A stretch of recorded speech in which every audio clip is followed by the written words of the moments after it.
Welcome to the Learning Pines YouTube. We hope this video helps. In this video, I will show how to get builder gel off nails updated.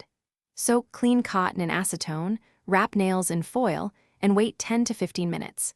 Begin by filing the shiny top layer so acetone penetrates, then remove wraps and gently push off softened gel with an orange stick.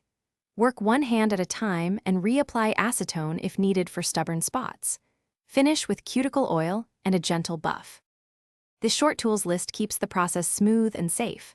Use 100% acetone for reliable removal and protect your skin with short soak times.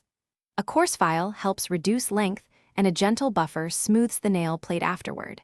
Keep an orange stick handy to lift softened gel without scraping aggressively. Finish every hand with nourishing cuticle oil to restore moisture and comfort. Take your time and follow each step for safe removal. First, roughen the top layer slightly so acetone works efficiently, then soak and wrap each nail for the set time. Check one nail first and gently push away softened gel. Do not force lifting.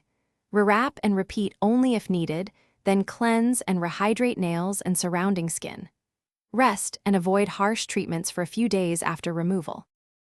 Thanks for watching. Consider subscribing if we helped you.